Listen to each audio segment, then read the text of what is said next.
Salut tout le monde et bienvenue pour la première vidéo thread paranormale de la chaîne. J'espère que vous allez bien, moi ça va, enfin ça va un peu mieux. Je reviens avec de la motivation et plein d'idées de projets de vidéos qui devraient arriver bientôt. Pour ceux qui me suivent depuis quelques vidéos, vous savez peut-être pourquoi, ou vous doutez peut-être pourquoi j'ai pas fait de vidéo pendant un moment. De toute façon j'en ferai une dédiée prochainement. Sur notamment la dernière vidéo et l'événement qui se place en plein tournage, donc j'y reviendrai prochainement. Mais ce que je peux vous dire, c'est que depuis quelques temps, il se passe plus rien de paranormal chez moi. Je prie pour que ça continue. C'est en partie pour ça qu'il n'y a plus de Ouija sur la chaîne. J'ai fait une pause sur tout court. Dans tous les cas, ce sera plus tout seul. Ce sera pendant les enquêtes. De toute façon, je vous en reparlerai en temps voulu aussi. Pour les enquêtes, j'ai bon espoir que ça commence normalement pour la première d'ici la fin de l'année. J'attends la réponse d'un ami qui devrait faire l'enquête avec moi. Je vous dis pas encore où est-ce que c'est, mais il devrait y avoir une enquête prochainement. Ensuite, j'aimerais vous remercier vraiment du fond du cœur. On approche des 1000 abonnés. Alors avec la fréquence de publication de vidéos, c'est juste incroyable. Je vous remercie vraiment beaucoup et en tout cas je tâcherai d'être plus productif à l'avenir, ça je vous le promets. Mais sans plus tarder, la première histoire. Installez-vous confortablement, éteignez les lumières et c'est parti.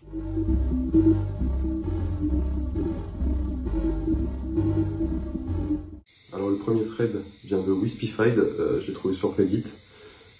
Je l'ai traduit et reformulé certaines phrases qui n'étaient pas trop bien dites en fait, puis c'était pas assez bien pour le récit, pour la qualité de l'histoire en tout cas. Mais pour l'immersion, je vais vous le lire comme l'auteur et vous me direz ce que vous en pensez. J'avais 8 ans lorsque nous avons emménagé dans une maison à l'orée de la forêt. Mes parents avaient des doutes sur l'achat de cette maison avec une arrière-cour bordée de forêt. Ils craignaient que des animaux sauvages ne viennent, ne nous attaquent, ou alors qu'on se perdre dans la forêt tout simplement. Mais c'était bon marché. Mon père aimait l'isolement, ma mère aimait bien la maison en elle-même, et mes frères et sœurs et moi étions enthousiastes à l'idée d'aller parcourir la forêt. Le premier signe que quelque chose n'allait pas, c'était les chiens. Ils étaient terrifiés par la forêt.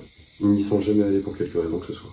Si un jouet avec lequel ils jouaient dépassait la limite des arbres, ils refusaient de les récupérer.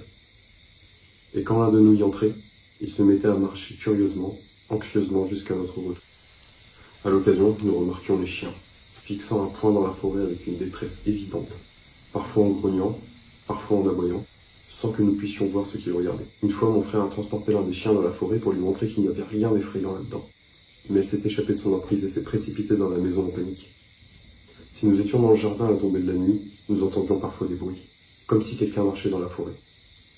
Des bâtons craquant sous des pas lourds, et des branches bougeaient. Si nous appelions, il n'y avait pas de réponse. Mais si nous allumions une lampe torche, nous pouvions parfois apercevoir une silhouette pendant une fraction de seconde. Ça ressemblait clairement à une personne se promenant dans le noir dans la forêt. Mes parents nous ont rapidement interdit d'y pénétrer le soir, et même pendant la journée, nous avions interdiction de perdre la maison de vue. La fenêtre de la chambre de ma sœur donnait sur l'arrière-cour et la forêt. Et elle se souvient avoir regardé par la fenêtre une nuit et avoir une silhouette sombre la regarder à travers. Elle se tenait là, en plein milieu de l'arrière-cour. Elle dit qu'il y avait quelque chose qui n'allait pas avec cette silhouette. Comme si elle n'était pas tout à fait debout sur le sol, qu'elle était un peu trop grand pour être un homme ou une femme, et qu'elle était en quelque sorte déformée. Elle était convaincue qu'il la fixait. Elle a appelé notre père, hurlant qu'il y avait quelqu'un qui la regardait dans la cour. Il s'est alors précipité dehors pour chasser ce qui s'y trouvait, en disant à ma sœur de continuer à regarder cette silhouette. Il ne s'est pas éloigné, il restait immobile, mais lorsque la lumière de la lampe torche de mon père est passée sur lui, il a disparu. Nous entendions régulièrement frapper à la porte la nuit, sans que personne ne soit derrière. Nos parents pensaient qu'il s'agissait d'adolescents qui devaient faire des blagues, du coup ils ont cessé de prendre la peine d'ouvrir la porte. Jusqu'à une nuit pluvieuse, où les coups ont persisté et étaient agités. Ma mère a souligné que c'était peut-être un sans-abri, qui cherchait tout simplement un refuge pour se protéger des fortes pluies. Mais lorsqu'elle a ouvert la porte, non seulement il n'y avait personne derrière, mais il n'y avait pas de traces de pas humides sur le pas de la porte. Rien. Les coups ont continué tout le temps que nous avons vécu là-bas. Cela se passait plusieurs fois en l'espace de quelques semaines, puis s'arrêtait pendant des mois. Puis reprenait d'un coup, sans comprendre pourquoi. Mes parents ont fini par installer une caméra de sécurité, et nous n'avons jamais vu qui que ce soit en visionnant les images. Mais la caméra n'était pas tout à fait inutile pour autant. Environ 3 ans après avoir emménagé là-bas, mon frère a commencé à avoir des terribles terreurs nocturnes et des crises de somnambulisme, pendant lesquelles il sortait toujours par la porte de derrière et se dirigeait vers la forêt. Ma mère, ayant un sommeil léger, entendait la porte s'ouvrir et courait à chaque fois le chercher avant qu'il n'entre. Après la troisième ou quatrième fois que cela s'est produit, mon frère a demandé à voir les images de surveillance, parce qu'il voulait voir à quoi il ressemblait lorsqu'il était somnambule. Peut-être aurait-il trouvé ça drôle aussi. Les images le montraient marchant sur le porche, puis s'arrêtant, comme s'il écoutait quelque chose ou quelqu'un.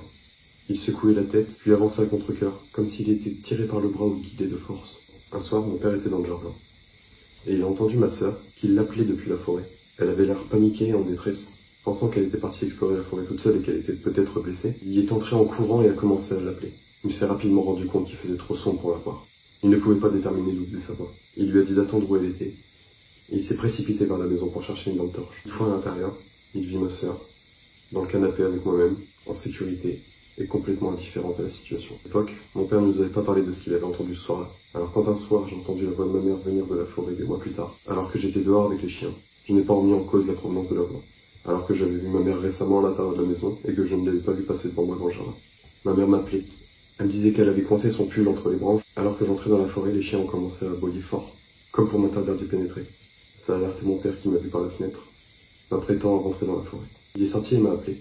Je lui ai répondu que j'allais juste aider maman. Il a crié que maman était à l'intérieur avec lui, et que je ferais mieux de revenir tout de suite à l'intérieur. Ce que j'ai fait. Après cela, mes parents ont fait construire une clôture à l'arrière de la cour.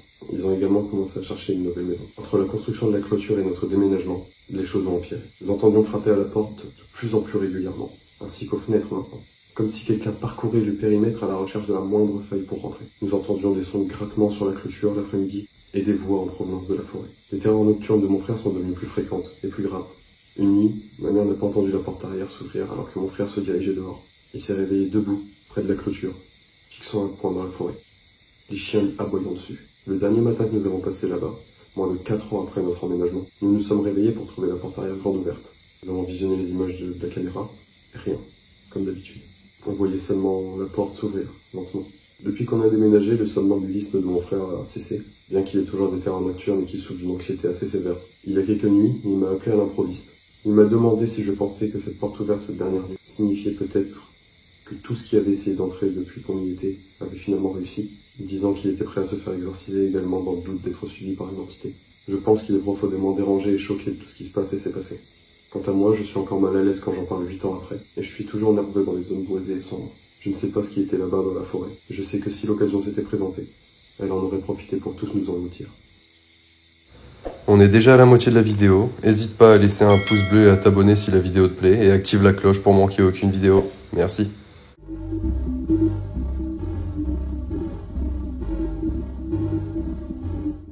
Le deuxième thread nous vient de Suzanne. On va l'appeler Suzanne. Elle s'appelle pas vraiment comme ça, je sais pas, c'est Reddit.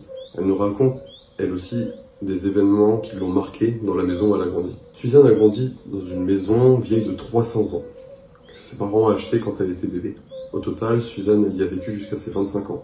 Et pendant toutes ces années, elle nous dit qu'elle s'est jamais vraiment sentie en sécurité. Suzanne nous raconte que quand elle était enfant, elle pensait normal le fait d'avoir constamment l'impression d'être observée et suivie. Elle n'avait pas le droit d'aller chez des amis avant le collège, ce qui l'a empêché de comparer la sensation entre chez elle et une maison plus récente. Et ça, elle n'a pu le faire qu'à l'âge de 12 ans, donc c'est assez tard quand même pour aller chez des amis. Quand une amie l'a invitée chez elle dans une maison, et aussitôt arrivée chez elle, Suzanne, elle change radicalement de feeling, quoi. Elle passe d'une anxiété chronique qui dure depuis des années à rien du tout, quoi. Elle se sentait safe, parfaitement bien. À tel point qu'elle nous dit dans ce thread qu'elle redoutait terriblement l'instant où elle pourrait retourner chez elle. Elle n'a jamais parlé à ses amis de ce qu'elle ressentait ou vivait chez elle jusqu'à un soir où elle les a invités à dormir chez elle. Elles ont aussitôt trouvé la maison flippante. Jusque-là, rien d'alarmant. Les maisons qui ont l'air habitées par le diable, t'en trouves à l'appel, ça ne veut pas forcément dire qu'elles sont hantées. Sauf que malheureusement pour les amis de Suzanne, c'est apparemment le cas de sa maison. Pendant la soirée, alors que Suzanne s'en va aux toilettes, ses amis qui sont restés dans sa chambre vont lui demander à qui est-ce qu'elle parlait. À savoir que la maison de Suzanne comporte un étage avec plusieurs chambres, qu'elle et ses amis se trouvaient au rez-de-chaussée, que son père dormait à l'étage et que sa mère travaillait dans le bureau, à l'étage aussi. Suzanne va donc leur répondre, personne ne me jeter dans la salle de bain, qui se trouve aussi au rez-de-chaussée à l'opposé de la chambre de Suzanne. Ses amis sont choqués, elles lui disent qu'elles ont très clairement entendu ce qui ressemblait à une conversation entre deux femmes qui chuchotaient devant la porte de la chambre à Suzanne. Donc elle, au début, elle se sont pas inquiétées, elle pensait que c'était juste Suzanne qui avait croisé sa mère et qui se parlait, tout simplement. Mais Suzanne les refroidit en leur disant que non. Donc cette nuit-là, finalement, personne n'a dormi. Tout le monde est resté éveillé et les amis de Suzanne se sont barrés très tôt le lendemain matin. Donc, on ne peut pas leur jeter la pierre pour ça.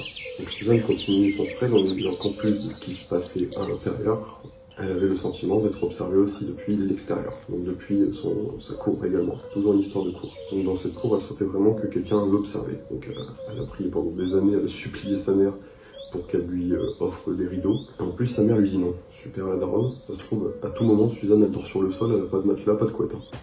Bon, pour l'instant, avec tout ça, on peut se dire, Suzanne, elle devient parano quant à l'ambiance générale que dégage la maison. C'est possible. Son cerveau lui joue des tours, mais c'est pas fini, attendez. Chez Suzanne, il y avait un sous-sol.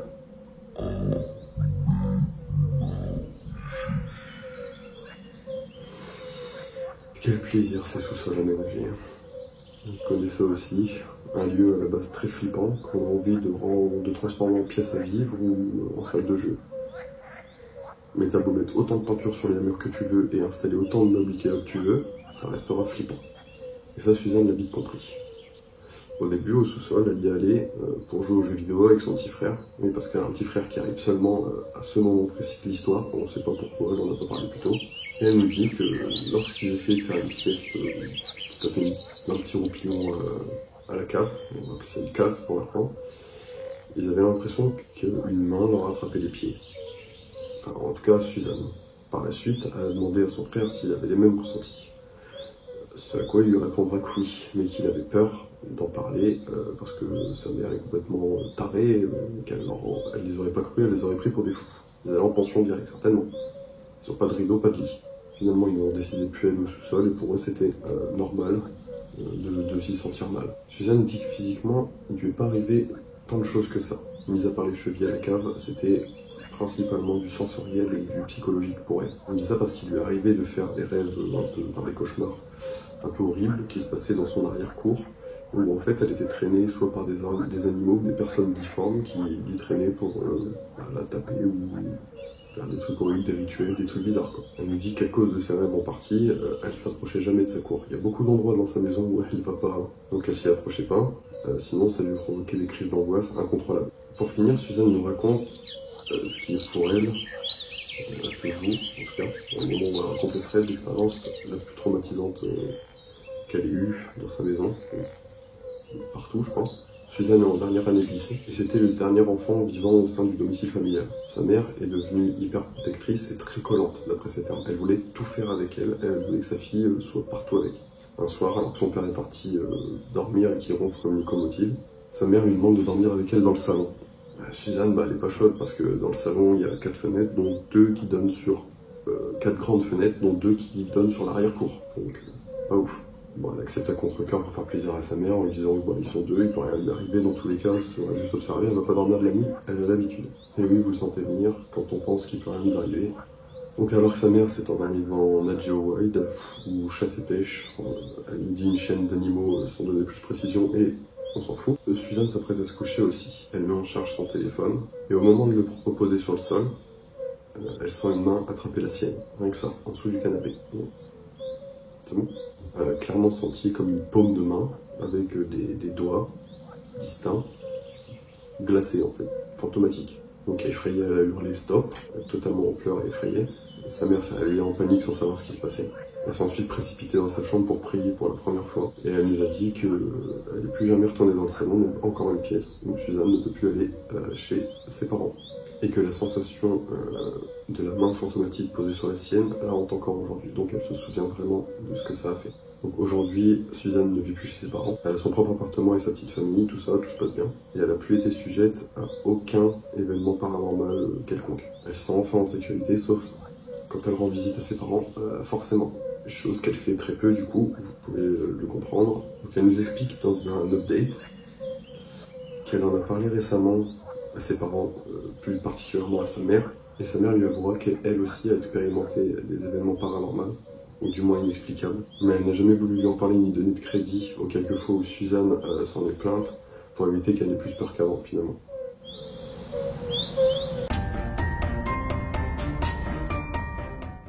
Waouh, je vais encore bien dormir moi ce soir, j'espère que vous aussi. En tout cas, si la vidéo t'a plu et que tu veux que j'en fasse d'autres, n'hésite pas à me le dire en commentaire. Dis-moi laquelle des deux histoires t'as préférée et quelle manière de raconter t'as préférée aussi. Abonne-toi et active la cloche, comme ça tu ne loupes pas les prochaines vidéos. Enfin après je dis ça, ça se trouve la prochaine ce sera dans 6, 8, 10 mois, 1 an. Non, cette fois-ci je vais vraiment essayer de m'y tenir. Je me suis dit dans ma tête, si déjà pour commencer un rythme de 2 vidéos par mois, ce serait déjà pas mal. Je m'avance pas trop, mais ça me semble jouable. Sur ce, je vous dis à la prochaine.